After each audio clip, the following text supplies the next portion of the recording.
Shalom, Bapak Ibu, saudara-saudara terkasih, apa kabar? Semoga dalam keadaan sehat. Tidak terasa bahwa pada minggu ini kita sudah masuki pekan suci dan sebentar lagi kita akan menyongsong Paskah. Dan tentu dalam suasana pandemi seperti ini, kita juga diajak untuk mendisposisikan batin kita untuk menyiapkan Paskah yang akan kita sambut sebentar lagi. Dan tentu saja pada kesempatan ini kita juga dalam suasana retret umat yang dicanangkan dalam tahun refleksi ini. Nah, semoga ini bisa menjadi bahan bagi saudara-saudari semua, khususnya umat Paroki Harapan Indah, untuk bisa menggali dan juga bisa merasakan bagaimana Allah juga hadir mengasihi kita, khususnya di masa-masa pandemi ini yang tengah kita hadapi. Saya memberikan judul dalam teks bisa kita lihat, yaitu perjalanan spiritual melihat aku yang dikasih Allah. Nah, oke, saudara-saudari terkasih, dalam kata perjalanan spiritual ini tentu adalah suatu perjalanan dalam pergerakan menuju pada suatu yang lebih dalam, ya. Jadi kita diajak untuk bisa melihat diri kita lebih dalam, ke dalam batin kita dan ke dalam iman kita. Maka kita buka mata hati dan mata batin kita untuk melihat bagaimana sebenarnya aku ini adalah pribadi yang dikasih Allah. Dan pribadi yang dikasih Allah itu adalah suatu yang istimewa. Keistimewaan itu tidak bisa kita rasakan kalau kita dalam suatu kesibukan, dalam kepenatan, dan juga dalam frustasi. Maka inilah perjalanan spiritual yang menuju pada kedalaman iman kita. Oleh karena itu, dalam renungan ini saya diajak untuk melihat bagaimana Henry Joseph Michael Nouwen ini sosok imam yang memberikan banyak kontribusinya dalam karangan karya-karyanya. Salah satunya yang saya ambil di sini, Life of the Beloved, Spiritual Living in a Secular World. Sudah banyak diterjemahkan termasuk oleh Bapak Kardinal Ignatius Suharyo memberikan kata pengantar dalam terjemahan buku ini. Dan dia adalah seorang imam diosesan Keuskupan Agung Utrecht, kita habiskan tanggal 21 Juli 1957. Nah, apa yang menjadikan buku ini sangat menarik, yaitu adalah bahwa ketika kita adalah sebagai pribadi yang dikasihi Allah, kita melihat bahwa itu sesuatu yang tidak bisa kita temukan begitu saja, tetapi memang harus ada suatu perjalanan, ya, perjalanan spiritual. Nah, kalau kita lihat di sini, saudara-saudara yang terkasih, bagaimana kita bisa merasakan sebagai pribadi yang dikasih Tuhan, yaitu ditawarkan bahwa kita dapat memahaminya dengan melihat dan juga menghayati kata-kata ini, 4 kata ini, diambil, diberkati, dipecah, dan dibagi. Nah, 4 kata ini tentu tidak asing bagi kita, karena kalau kita lihat dalam Injil Markus, ini juga ada ketika Yesus menggandakan roti. Dia mengambil roti dan ikan itu, lalu memberkati, memecah-mecahkan, dan membagi-bagikan. Nah, tentu apa yang menjadi kedalaman dari kata-kata ini mari kita lihat, yaitu bahwa dengan memahami kata ini kita bisa mengadakan perjalanan ke dalam diri kita dan merasakan kita itu sebagai orang yang istimewa dan dikasih oleh Allah. Oleh karena itu, saudara-saudari, pertama kita lihat dulu di sini, kalau kita saksikan, yaitu kata diambil. Kata diambil atau dipilih itu adalah sesuatu yang istimewa. Ya, ketika kita lihat dalam kehidupan sehari-hari bahwa ada seorang yang terpilih menjadi ketua RT, orang yang terpilih menjadi camat, bahkan nanti sampai presiden, itu adalah orang yang istimewa. Maka dikatakan orang nomor 1 di Indonesia. Istimewa sekali. Nah, tentu saja saudara-saudara yang terkasih, ini adalah sesuatu yang kita pikirkan dalam duniawi ini atau dalam kehidupan sehari-hari. Tetapi kata istimewa di sini dan mau menunjuk pada kita, itu tentu saja bukan berarti bahwa kita itu istimewa kalau kita terpilih menjadi presiden atau menteri atau masuk pada jabatan tertentu. Ya, kata itu, kita dipilih itu sudah ada pada semua manusia, pada diri kita juga. Dan itu harus kita sadari bahwa kita itu istimewa. Dan keistimewaan itu, yang nomor 2 kita lihat, bukan pada bakat atau talenta kita, tapi jauh sebelum itu kita sudah ada di hati Allah. Allah merencanakan dan melihat agar kita dilahirkan ke dunia melalui orang tua kita. Nah, artinya adalah, saudara-saudari yang terkasih, kalau kita melihat poin nomor 2 ini, bahwa keistimewaan itu letaknya itu jauh sebelum kita dilahirkan, jauh sebelum kita menunjukkan bakat kita, jauh sebelum seseorang diangkat atau dipilih menjadi presiden. Tetapi di balik itu semua ada suatu keistimewaan di mana sebelum ia dilahirkan, Allah itu sudah merencanakan dan juga sudah mengasihi kita dalam perencanaannya itu, sehingga kita akhirnya dilahirkan di dunia dan boleh berziarah dalam kehidupan di dunia ini, dan kita dilahirkan melalui orang tua kita. Itu semua adalah suatu keistimewaan, bahwa kita diberi kesempatan untuk ada di dunia ini. Itu bukan suatu kebetulan, bukan kita dibuang begitu saja ke dalam dunia, tiba-tiba ada begitu saja, tetapi itu adalah suatu perencanaan Allah di mana kita sebagai orang yang dipilih untuk dilahirkan di dunia, untuk berziarah di dunia. Dan ketika kita dilahirkan itu, kita direncanakan dan sudah ada di hatinya Allah. Nah, saudara-saudari, kalau melihat ini, betapa kita itu bergetar. Artinya bahwa jauh sebelum saya menunjukkan bakat-bakat saya sehingga orang mengagumi, jauh sebelum saya menunjukkan kepintaran, jauh sebelum ada orang yang terpilih menjadi menteri, presiden, camat, dan sebagainya, ternyata bahwa kita itu keistimewaan itu tidak diukur dari situ, tetapi kita melihat keistimewaan itu diukur juga melalui keberadaan kita di dunia ini. Allah, Tuhan, telah memberikan kepada kita suatu kesempatan untuk hidup, dan kehidupan itu adalah anugerah istimewa, kita dipilih untuk hadir berziarah di dunia ini. Nah, sekarang poin yang nomor 3 ini.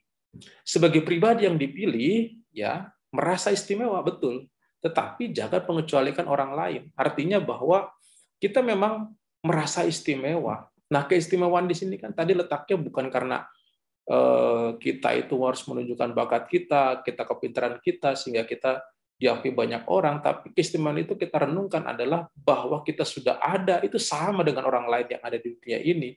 Mereka juga istimewa, mereka juga dipilih untuk hidup, hadir di dunia ini, berziarah bersama-sama dengan kita sebagai saudara. Maka kita istimewa tetapi tidak mengecualikan orang lain, kita menghargai orang lain. Nah, lalu kemudian poin nomor 4, dengan menyadari sebagai pribadi yang dipilih dan istimewa, maka kita memahami bahwa manusia sebagai pribadi yang dikasih oleh Allah bukan proses kebetulan, kecelakaan, apalagi dibuang. Nah, ini jadi jelas. Kalau kita menyadari diri kita sebagai pribadi yang betul-betul memang merasa dikasihi dan juga istimewa di hadapan Tuhan, maka kita tidak lagi melihat bahwa apa yang kita alami ini atau proses perjalanan hidup kita yang susah, yang kadang-kadang banyak hambatan, yang kadang-kadang kita juga menderita, kadang-kadang kita juga frustasi, itu bukan sebagai sesuatu yang menunjukkan bahwa kita itu adalah orang-orang yang tidak istimewa, atau bahkan orang-orang yang ada di dunia ini karena kebetulan, atau bahkan ada di dunia itu karena terjadi begitu saja, dibuang bahkan, ditinggalkan bahkan. Tidak.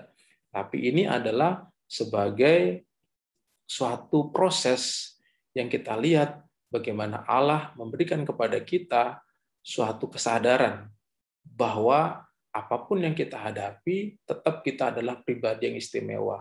Segala hambatan yang kita hadapi, segala persoalan yang kita hadapi, bahwa kita adalah pribadi yang istimewa. Kita akan nanti sampai ke situ, kita akan sampai membahas sampai pada hambatan-hambatan, persoalan hidup kita, penderitaan kita. Nah, tetapi pada kesempatan ini mau ditunjukkan dalam poin ini bahwa kata diambil atau dipilih itu, ya, poin-poin yang kita lihat 1-4 ini, yang utama adalah kita lihat sekali lagi nomor 2 itu, bahwa kita sudah istimewa sebelum ada di dunia. Kita sudah ada di hati Allah, direncanakan Allah untuk dilahirkan melalui orang tua kita ke dunia ini. Ini adalah poin yang sangat penting, nomor 2, yang warna biru itu. Oleh karena itu, saudara-saudari terkasih, kata ini menjadi suatu kata yang pertama-tama kita hayati dulu. Yang kedua, sekarang kita lihat adalah bagaimana kita menghayati atau menyadari sebagai pribadi yang dipilih atau istimewa itu. Ada 3 usul untuk menyadarinya, yaitu pertama, meyakini bahwa aku dikasih sejak awal mula, ya, di tengah situasi ditolak, difitnah, dibenci, dan disakiti. Seperti tadi yang saya sampaikan, bahwa dalam perjalanan hidup kita setelah kita dilahirkan sampai dengan sekarang, banyak sekali situasi yang membuat kita itu merasa frustasi. Ada perasaan ditolak, perasaan difitnah, perasaan dibenci, perasaan disakiti, macam-macam. Tetapi kita diajak untuk meyakini, ini kata meyakini, bahwa aku tetap dikasih sejak awal mula, bahwa aku sudah ada di hati Allah sejak awal mula. Maka situasi ditolak, difitnah, dan dibenci, dan disakiti bukan berarti bahwa aku ini sebagai pribadi buangan yang ditinggalkan, tetapi tetap itu adalah sebagai tantangan dalam kehidupan yang harus dilewati. Dan tetap intinya bahwa aku dikasih sejak awal mula, dan sampai dalam perjalanan hidup Allah tidak meninggalkan. Nah, yang kedua adalah menemukan tempat atau seseorang yang bisa mengingatkan kita bahwa aku dikasih Tuhan. Ya, jadi yang dimaksud di sini misalnya adalah bahwa kalau kita mau menyadari aku dikasih Tuhan, kita harus juga melihat atau juga banyak digerakkan atau diingatkan. Misalnya di gereja, tempat-tempat yang membuat kita mengingatkan akan kasih Tuhan, tempat-tempat yang membuat kita merenungkan kembali akan Allah yang telah mengasihi kita. Nah, ini tempat-tempat ini adalah tempat-tempat yang disarankan untuk mengingatkan kita akan kasih Tuhan itu. Dan tidak harus gereja, bahkan juga banyak tempat yang membuat kita menyaksikan kekuasaan Allah, bahwa Allah mengasihi kita. Dan juga seseorang itu bisa guru spiritual, bisa pastor, bisa orang tua, dan bahkan juga bisa sahabat yang tentu saja mengingatkan kembali bahwa aku adalah pribadi yang dikasih Tuhan dengan kata-kata, dengan ucapan, dan juga dengan contoh perilaku hidup yang menunjukkan bahwa memang manusia itu adalah pribadi yang istimewa di hadapan Tuhan. Nah, banyak sekali yang bisa kita temukan kalau kita melihat beberapa figur orang-orang tertentu yang bisa kita saksikan dalam kata-katanya, dalam tutur kata, dan juga tindakannya yang membuat kita melihat kembali bahwa ternyata kita diingatkan atau aku merasa dikasihi oleh Tuhan melalui apa yang terjadi dalam teladannya Dia. Nah, tentu saja ini kita melihat bagaimana kita bisa menemukan itu. Dan tentu saja ini tidak harus bahwa kita harus menemukan tempat atau seorang. Ini hanya usul saja, ada 3 usul yang diberikan. Bisa pilih salah satunya. Terus yang ketiga adalah merayakan kebenaran bahwa aku sebagai pribadi yang dikasihi Allah, yaitu adalah dengan mengucap syukur. Jadi kita itu dalam kehidupan kita sehari-hari, kita perlu menyadari bahwa dengan berbagai macam beban hidup kita, berbagai macam penderitaan kita juga harus memiliki yang namanya ucapan syukur. Kita harus merayakan hidup itu. Merayakan hidup artinya adalah bersyukur atas apa yang telah terjadi. Dan ini menunjukkan bahwa bukan utama beban yang sekarang kita hadapi, bukan utama adalah penderitaan yang kita alami, tetapi juga dengan apa yang terjadi kita merayakan kehidupan. Dan orang yang merayakan kehidupan itu adalah satu kata, yaitu yang tadi saya sebutkan tadi, terima kasih atau mengucap syukur kepada Tuhan. Dan dengan mengucap syukur kepada Tuhan berarti kita melihat kembali bahwa sebenarnya Allah itu ada bersama dengan kita dalam segala macam penderitaan hidup kita. Nah, saudara-saudara terkasih, ini adalah 3 hal yang diusulkan untuk kita menyadari sebagai pribadi yang dipilih atau dikasihi. Dan tentu saudara-saudari bebas untuk memilihnya, atau bahkan saudara-saudari punya juga cara lain untuk bisa membuat saudara-saudari kembali menyadari sebagai orang yang istimewa di hadapan Allah, sebagai orang yang betul-betul dikasihi oleh Allah. Nah, ini adalah kata dipilih atau diberkati, dipilih tadi. Nah, sekarang kita masuk kedua, yaitu adalah dengan kata diberkati. Ya. Poin kata diberkati ini, kalau kita lihat di sini ya, dari nomor 1, diberkati adalah tanda bahwa kita dikasih Tuhan. Kita pun perlu kita perlu juga memberi berkat. Nah, artinya bahwa diberkati itu adalah sebagai suatu tanda ya. Tadi kan kalau kita melihat bahwa dipilih itu adalah istimewa dan kita itu ditunjukkan bahwa kita dikasih oleh Allah dengan pilihan dipilih itu. Yang kedua bahwa dengan diberkati kita juga itu harus menyadari bahwa inilah aku, bahwa aku dikasih oleh Tuhan karena aku diberkati. Dan tentu saja bahwa orang diajak juga untuk bisa memberikan berkat. Memberi atau menerima berkat, nomor 2 di sini, perlu disadari dalam hal yang paling sederhana. Misalnya, melalui kata-kata baik yang meneguhkan. Nah, jadi, diberkati itu menyadarkan kita akan Allah yang selalu mengasihi kita. Nah, orang yang merasa diberkati juga harus memberi berkat kepada orang lain. Nah, sedangkan kita memikirkan orang kalau memberikan berkat atau diberkati itu pasti adalah sesuatu yang kita bayangkan adalah sesuatu yang istimewa. Yesus memberkati roti, menggandakan roti menjadi banyak. Itu namanya diberkati. Orang diberkati tiba-tiba lalu kemudian mendapatkan jackpot ya, mendapatkan hadiah atau mendapatkan sesuatu yang istimewa ya. Tetapi ternyata orang yang memberikan berkat atau diberkati itu dengan cara yang paling simpel dan sederhana. Karena kata berkat itu berasal dari bahasa Latin. Kita lihat poin nomor 3, yaitu benedicere. Bene itu baik, dan dicere itu adalah kata. Artinya kata yang baik. Nah, maka orang mau memberi berkat atau mendapatkan berkat, itu jangan memikirkan yang jauh-jauh bahwa saya harus mendapat berkat atau memberi berkat itu ukurannya seperti ini.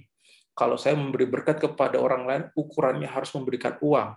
Kalau saya diberkati, ukurannya harus mendapatkan uang. Nah, berkat itu adalah melalui kata-kata yang baik yang meneguhkan. Dan di sini kata berkat itu sendiri adalah kata yang baik.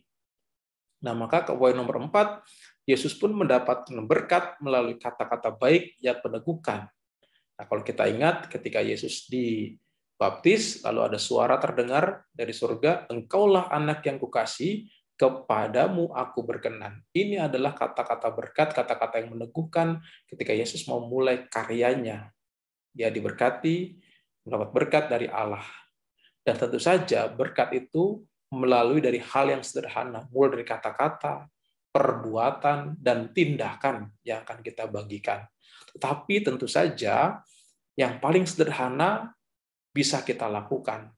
Dan tentu bukan saja terbatas pada yang sederhana ini, kalau orang diajak untuk bisa memberikan berkat yang lebih, dan itu menjadi sesuatu yang bisa dilakukan. Kenapa tidak? Kenapa harus memilih yang sederhana kalau bisa yang memberikan yang lebih? Memberikan berkat kepada orang yang miskin, memberikan berkat kepada orang yang membutuhkan dengan apa yang menjadi kebutuhannya, dan itu adalah memberkati.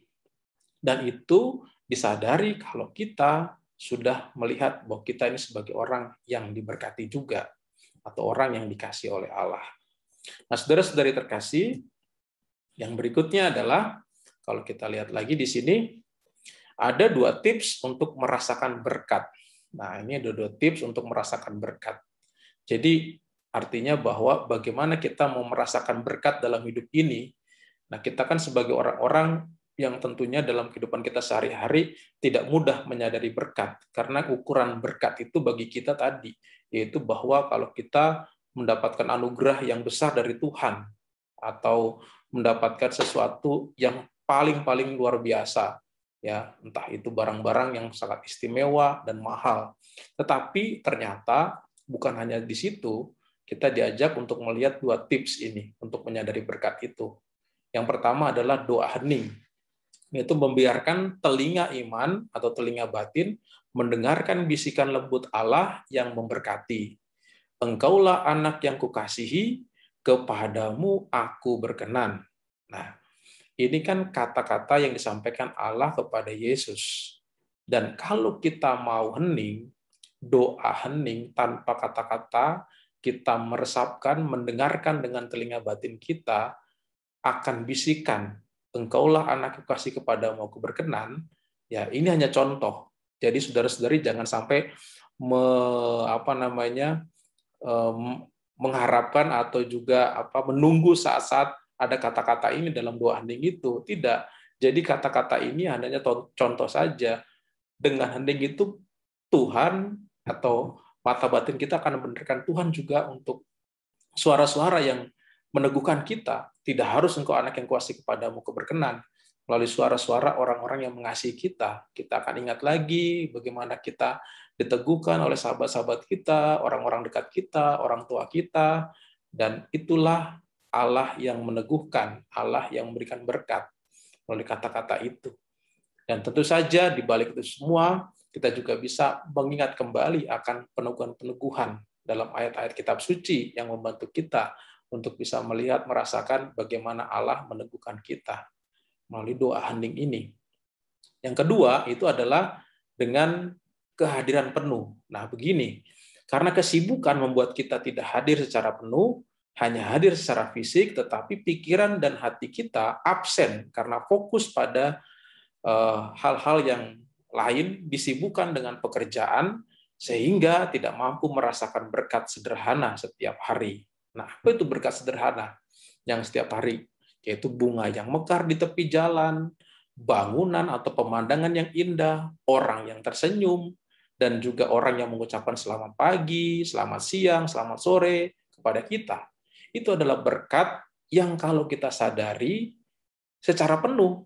Tapi kalau kita disibukkan pikiran kita dengan pekerjaan, dengan sesuatu yang membuat kita teralih pikiran kita atau kehadiran kita dalam momen itu, maka itu akan terlewat begitu saja. Kita biasa bersepeda melihat bunga yang bagus, dan kita jalan begitu saja, tidak menyadari ada berkat di situ. Kita disapa oleh orang, selamat pagi, dan kita cuek saja karena kita sudah sibuk memikirkan apa yang mau kita kerjakan. Atau ketika kita juga berjalan, orang senyum pada kita, kita pun cuek aja. Itu adalah berkat-berkat yang tidak kita sadari karena kita disibukkan dengan berbagai macam pekerjaan kita. Nah, itulah kita dikatakan kurang kehadiran. Kehadirannya ada di situ fisiknya, tapi pikirannya kemana-mana. Kita harus merasakan yang disebut dengan kehadiran penuh. Kita ada di situ, pikiran kita juga di situ, dan menyadari apa yang menjadi berkat Tuhan yang ada di sekitar kita. Nah, saudara-saudari, sesimpel dan sesederhana itu adalah berkat yang kita rasakan, dan kalau kita menyadari itu dalam kehidupan kita, ya, dalam telinga dan mata batin kita yang bisa kita lihat dalam sekitar kita, itulah di mana kita dijaga, disapa, diberkati oleh Allah. Nah, betapa kita juga melihat akhirnya sampai pada pemahaman bahwa kita memang dikasih oleh Allah setiap hari dari pengalaman hidup kita. Bukannya sesekali, tapi setiap hari. Ya, tentu saja banyak hal yang bisa kita rasakan sebagai berkat kalau kita memiliki atau kita melakukan dua tips ini dengan doa hening dan juga menyadari kehadiran penuh dalam hidup kita dengan dunia atau keadaan di sekeliling kita. Nah, berikutnya saudara-saudari, kata yang perlu kita gali lagi atau kita pahami yaitu dipecah. Nah, dipecah ini adalah suatu kata yang tidak enak. Namanya dipecah itu tidak enak, retak itu tidak enak. Nah, kalau kita lihat poin 1, keterpecahan adalah bagian dalam kehidupan setiap manusia. Nah, ternyata keterpecahan ini itu adalah sesuatu yang ada dalam hidup manusia, sesuatu yang dimiliki oleh setiap manusia. Ketika kita lahir, kita ketika besar, dan perjalanan proses perjalanan hidup kita punya namanya keterpecahan. Apa itu? Keterpecahan adalah penderitaan dalam hidup manusia. Merasa ditolak, merasa dihina, merasa ditinggalkan, merasa dikhianati, merasa gagal, merasa putus asa, merasa difitnah. Itu adalah penderitaan Dan penderitaan itu setiap orang itu unik, dialami masing-masing oleh setiap manusia. Tidak bisa kita mengatakan walaupun penderitaanmu itu adalah penderitaan tidak sebesar penderitaan saya, atau kamu itu masih seperti itu masih beruntung. Coba lihat yang di sana, ada yang lebih menderita lagi. Tidak boleh mengatakan itu. Kenapa? Karena setiap penderitaan dialami oleh orang-orang secara unik, dan orang itulah yang bisa merasakannya. Nah, oleh karena itu, maka kita itu dalam hidup kita punya yang namanya keterpecahan ini. Dan sekarang adalah dalam keadaan keterpecahan, manusia sesungguhnya tetap dikasih Tuhan. Artinya dalam poin 3 ini, bagaimana dalam situasi kita yang menderita, situasi kita yang mengalami berbagai macam hal tadi, ya, ditolak, dihina, merasa ditinggalkan, dikhianati, putus asa, gagal itu. Apakah aku tetap merasa dikasih Tuhan atau tidak? Bagaimana aku bisa melihat Tuhan itu yang mengasihi aku? Nah, maka kita lihat di sini ada 2 tips lagi untuk menerima keterpecahan diri. Ya, menerima keterpecahan diri. Jadi kalau kita lihat 2 tips yang ditawarkan adalah pertama, dengan mengakrapinya. Jadi keterpecahan atau masalah penderitaan dalam hidup kita yang selalu ada, entah di masa pandemi atau bukan, ya, ataupun nanti setelah masa pandemi, kita punya yang namanya penderitaan dan keterpecahan. Nah, bagaimana kita mampu menghadapinya dan kemudian akhirnya mengakrabinya, berdamai dengan situasi itu. Kita tidak menjauh atau lari dari penderitaan, melainkan mendekatinya dan berdamai. Nah, ini adalah sesuatu yang sangat penting, di mana penderitaan itu, kesulitan itu, beban itu, luka itu, bukannya lalu kemudian didiamkan dan dipirgit, dilupakan, tetapi juga dihadapi dan disembuhkan.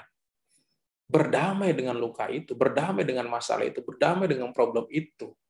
Dan kita berhadapan dengan problem itu. Nah, kalau kita sudah sampai di sini pada poin nomor 1, maka kita akan bisa masuk ke poin nomor 2. Yang kedua adalah menempatkan keterpecahan diri itu bukan sebagai kutuk, melainkan dalam berkat. Artinya bahwa ketika kita merasa difitnah, dihina, kita punya macam-macam masalah, problem, dan juga penderitaan hidup kita, ya, kita tidak membuat itu atau menganggap itu sebagai kutuk, tetapi kita masukkan dalam berkat. Artinya adalah ketika kita membuat penderitaan itu dimasukkan dalam kutuk, maka itu akan terasa berat. Coba kita lihat di sini, poin nomor 2, jika melihat sebagai kutuk, maka penderitaan sekecil apapun akan terasa berat. Sebaliknya, jika dilihat dalam berkat, penderitaan sebesar apapun akan terasa ringan. Nah, jadi di sini yang mau disampaikan adalah bagaimana orang yang mengalami suatu situasi penderitaan, kesulitan tadi, setelah dia berdamai dengan dirinya, ya dia menempatkan itu dalam konteks berkat. Nah, bagaimana sih maksudnya ketika kita sudah mengalami penderitaan? Kok bisa kita harus masukkan ke dalam konteks berkat? Artinya bahwa kesulitan, penderitaan, dan juga macam-macam hal tadi yang saya sebutkan itu adalah sesuatu yang membuat diri kita terpecah-pecah itu, bahwa Allah itu hadir, Allah itu mendampingi, dan Allah itu sedang membentuk kita, membina kita. Dan akhirnya dari hal itu ada suatu berkat yang muncul. Nah, kalau kita lihat di sini, kita melihat yang poin di bawah ini, melihat keterpecahan hidup dalam berkat berarti menyadari, walau menderita aku tetap sebagai pribadi yang dikasihi dan diberkati oleh Allah, bukan yang dibuang atau ditinggalkan. Penderitaan itu untuk membina, melatih, dan memurnikan pribadiku. Saudara-saudara, cukup jelas saya rasa bahwa dengan melakukan 2 hal ini, 2 tips ini, akhirnya kita melihat bahwa penderitaan itu bukan sebagai suatu kutuk yang akhirnya menghancurkan diri kita, tetapi menjadi suatu pembinaan, pelatihan yang memurnikan kita. Ibaratnya seperti seorang olahragawan, ya, kalau kita lihat Ade Rai misalnya, dia membentuk ototnya dia semakin setiap hari ketika dia berolahraga, ya, dia mengangkat barbel, dia merasa pertama-tama merasa sakit, merasa capek, ya, tapi setiap hari dilatih terus, lama-lama dari kesakitan itu muncul ototnya yang besar. Dan di situ dia merasa gembira, merasa disitulah kita bisa melihat, kita tempatkan sakitnya dalam latihan itu sebagai berkat. Karena apa? Setelah sakit itu muncul yang namanya otot-otot yang besar itu tadi yang kita harapkan. Nah, ibaratnya seperti itu.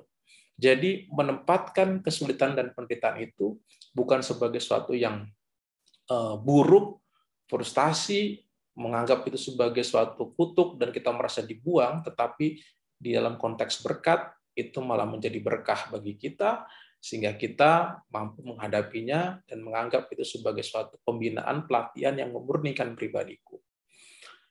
Nah, saudara-saudari, kita sudah sampai pada kata keterpecahan tadi, ya.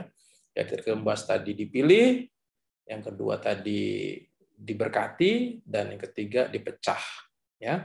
Dan yang terakhir yang kita bahas ini adalah dibagi. Nah, orang kalau sudah mengalami dirinya dikasih oleh Tuhan, dia dipilih istimewa, dan dia merasa sudah diberkati dalam kehidupan sehari-hari, bahkan dari hal yang paling sederhana, setiap hari dia merasa diberkati, dia dikasihi Tuhan. Dan ketiga, dia pun dalam keterpecah hidupnya, ada Tuhan yang mendampingi, yang membina, melatih, dan memurnikan dia supaya lebih tangguh lagi. Maka orang yang keempat ini berarti dia sudah rela dirinya untuk dipecah, dibagi-bagi. Dibagi-bagi untuk berbagai macam kepentingan. Kerelaan dibagi terjadi oleh pribadi yang sudah menyadari bahwa dirinya dikasih oleh Allah, karena ia dipilih, diberkati, dibimbing dalam keterpecahannya. Dia punya sikap ikhlas untuk membagikan dirinya kepada siapapun, untuk apapun. Nah, saudara-saudari yang terkasih, kita bersama-sama melihat bagaimana yang namanya dibagi ini, memberikan diri ini, adalah sesuatu yang bukan sesederhana bahwa kita itu hanya memberikan sesuatu selesai. Tapi kalau kita lihat di sini lagi, bahwa berbagi atau memberi dalam hidup itu bukan satu-satunya, tapi kita diajak juga berbagi atau memberi dalam hidup dan kematian. Jadi dalam renungannya, Henry Nouwen ini mengajak kita untuk melihat bahwa kita kalau sudah menjadi pribadi yang dikasihi, karena kita sudah dipilih, diberkati, bahkan dalam keterpecahan hidup kita didampingi, maka kita harus rela memberikan diri kita. Orang sudah menjadi ikhlas memberikan dirinya, baik dalam hidup maupun sampai dalam kematian. Jadi hidup itu adalah tetap diberikan, pemberian itu terjadi dalam kehidupan, dan pemberian itu juga terjadi dalam kematian. Bagaimana itu bisa dijelaskan? Nah, kita membahas dulu untuk memberi dalam hidup. Memberi dalam hidup, ya. Jadi saat kita hidup kita memberi, itu hidup adalah anugerah yang perlu dibagikan. Membagikan anugerah kehidupan amat luas, tidak terbatas. Jadi orang menyadari ketika dia sudah sampai pada tahap keempat ini, bahwa dia dengan dirinya yang ada, itu adalah sebagai anugerah yang harus dibagikan dalam hidupnya. Jadi kalau orang sudah membagikan anugerah, nah lain jadinya. Dia bukan nomor dua, bukan apa yang bisa kita berikan kepada orang lain, tetapi menjadi siapa kita untuk orang lain. Jadi kalau memberikan, apa yang bisa kita berikan untuk orang lain, seolah-olah kita hanya memberikan itu adalah semacam hal-hal yang sifatnya material, hal-hal yang bersifatnya itu mahal, hal-hal yang bersifat itu adalah suatu yang bisa diukur dengan finansial. Nah, itu kita bukan lagi berpikir tentang itu, tetapi jauh di balik itu semua, bahwa kita harus menjadi siapa untuk orang lain. Maka kalau kita menjadi siapa untuk orang lain, tidak terbatas pada pemberian material, tetapi di sini juga kita lebih luas lagi membagikan anugerah hidup kita itu kepada orang dengan hal-hal yang lebih luas, yaitu bahwa kalau poin nomor 3, kalau memberikan apa cenderung terbatas pada bakat yang istimewa, dan kepunyaan yang berharga kita miliki. Sedangkan menjadi siapa berarti kita bisa memberikan anugerah hidup. Dan anugerah hidup itu tak terbatas. Bisa persahabatan, perhatian, kebaikan hati, kegembiraan, pengampunan, kasih, pengharapan. Jadi orang memberikan anugerah hidupnya itu sangat luas sekali. Tidak hanya diukur oleh materi, tetapi juga dalam konteks yang lebih luas lagi, bisa persahabatan, perhatian, kebaikan hati, kegembiraan, pengampunan, kasih. Dan itu bisa dilakukan tanpa menunggu kita punya uang, dan itu bisa dilakukan tanpa kita memiliki materi. Dan itulah yang diajak kepada kita semua untuk menyadari anugerah kehidupan itu diberikan atau disalurkan, bahkan bukan pada momen tertentu, bahkan setiap saat, kapanpun. Nah, yang kedua yaitu adalah berbagi atau memberi dalam kematian. Ya. Jadi kalau yang poin kedua ini, orang mati ya itu bukanlah sesuatu yang menjadi hal yang menakutkan. Kalau kita lihat nomor satu ini, memberi dalam kematian, memberikan diri dalam kematian sebagai suatu kerelaan dan kesadaran kita akan kefanaan dunia dan kesadaran akan kehidupan kekal kita bersama Allah yang mencintai kita. Artinya kehidupan yang sudah kita alami dan saat itu kita mengalami kematian, itu adalah suatu kerelaan kita memberikan nyawa kita kepada Tuhan, mengembalikan nyawa yang sudah diberikan Tuhan tadi. Sebagai pribadi yang dikasih, kita diberikan nyawa untuk hidup di dunia, dan pada saat kematian kita mengembalikan dengan rela nyawa itu kepada Tuhan. Karena kesadaran akan kehidupan kita yang lebih kekal lagi bersama dengan Dia. Nah, maka poin 2, kematian adalah pemberian terakhir dalam hidup yang dibagi-bagikan. Bukan suatu ketakutan yang harus dihindari. Jadi kalau orang sudah mencapai tahap di mana dia rela untuk dibagi-bagikan, anugerah hidupnya bukan hanya pada kehidupan, tapi pada kematian, orang menjadi ikhlas begitu. Ikhlas dalam hidupnya, dalam perjalanan hidupnya, bahkan dalam kematian pun dia ikhlas. Dan itu bukan sesuatu yang ditakutkan atau dihindari, karena dia tahu bahwa kematian adalah penyerahan kepada Allah yang telah memberikan anugerah hidup itu. Nah, saudara-saudari, kalau saya merenungkan ini adalah suatu yang sangat mendalam sekali, di mana orang melihat dirinya hadir dalam dunia itu bukanlah suatu kebetulan, bukan juga sebagai sesuatu yang ada karena berbagai macam orang yang sudah mendukung kita, membantu kita, sehingga kita menjadi seperti sekarang ini. Ya, itu penting kita bisa ingat itu, tetapi jauh di balik itu, kita menyadari bahwa kita sebelum dilahirkan sudah ada di hatinya Allah sebagai pribadi yang istimewa dan ditempatkan di dunia, didukung oleh banyak orang sehingga kita bisa seperti sekarang ini. Dan itulah yang harus kita sadari.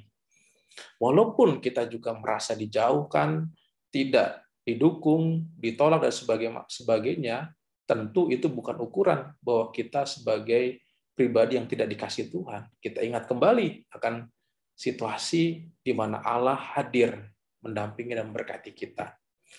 Nah, saudara-saudari, kalau kita merenungkan itu, maka kita akan masuk pada sosok Yesus.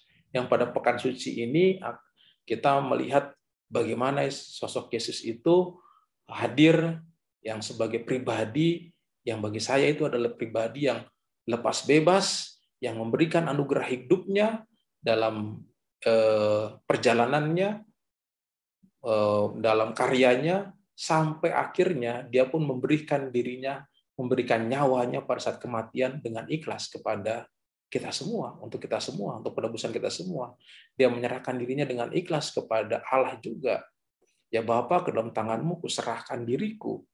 Nah, saudara-saudari yang terkasih, kalau melihat pribadi Yesus, nampaknya dia adalah pribadi yang menghayati atau pribadi yang dalam 4 kata itu ada.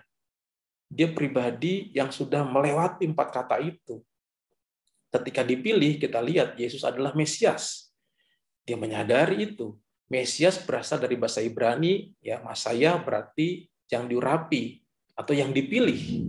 Maka kalau kata dipilih itu Yesus dipilih Ya, kalau kita lihat dalam poin nomor 3 ada ayat-ayat yang menegaskan, ia bertanya kepada mereka, tetapi apa katamu, siapakah aku ini?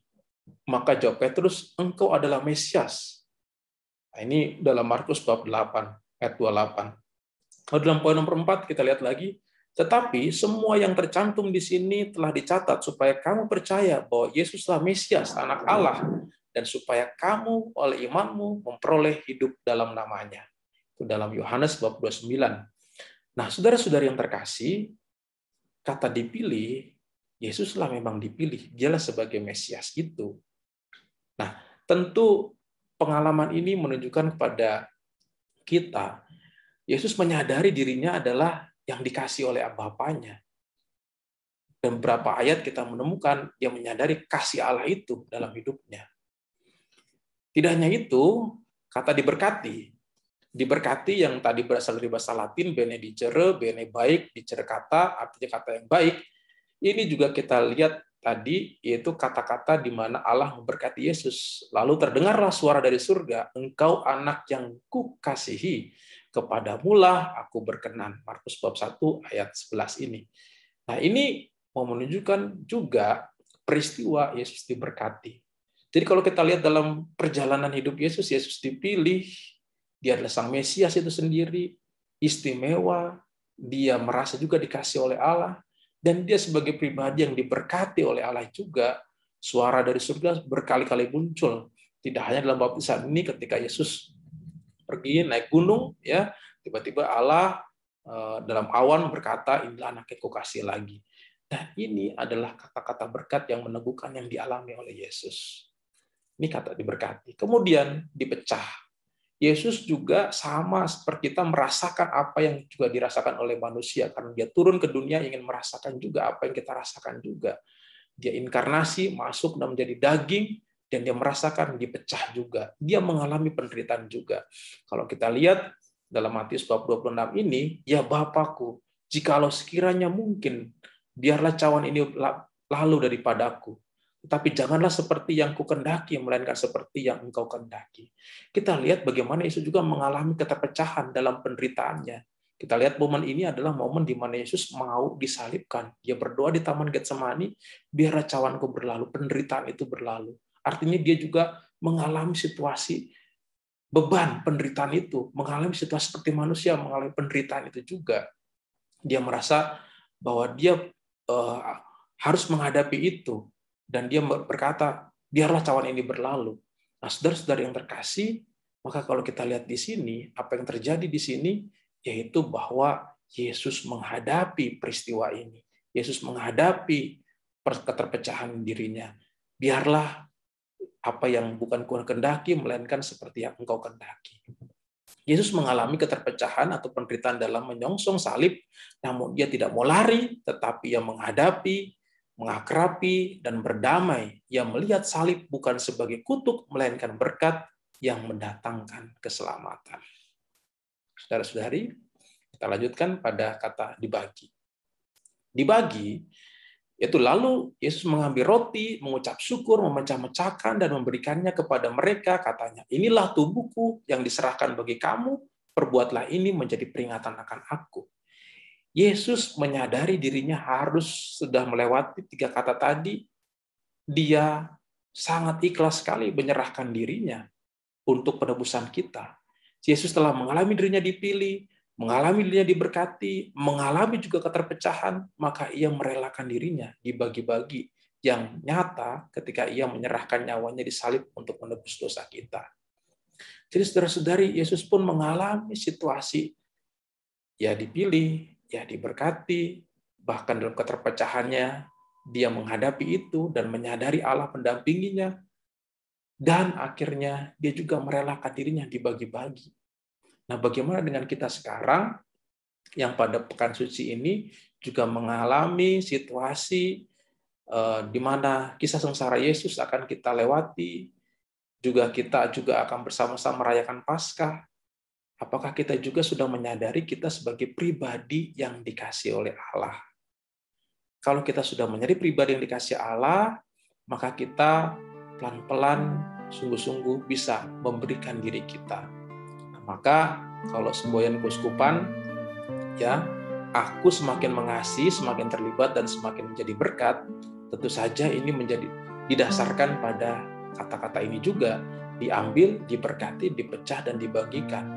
Kalau aku mampu mengasihi orang dan semakin terlibat, semakin menjadi berkat, karena pertama-tama aku merasa sebagai pribadi yang istimewa, yang dikasih oleh Tuhan sejak awal mula ada di hati Allah, dan sampai setiap hari, sampai sekarang Allah terus mendampingi aku. Oleh karena itu, kesadaran itulah yang membuat kita akhirnya dengan ikhlas memberikan hidup kita, dibagi-bagikan, bahkan saat kematian pun kita rela menyerahkan nyawa kita. Dan itu adalah sesuatu yang lebih mendalam yang bisa kita lihat dan kita dengarkan dalam telinga batin kita. Saudara-saudari, semoga kita bisa menjadi pribadi yang menyadari kasih Tuhan dan menjadi pribadi yang siap dibagi-bagikan untuk orang-orang di sekitar kita. Tuhan memberkati kita. Amin.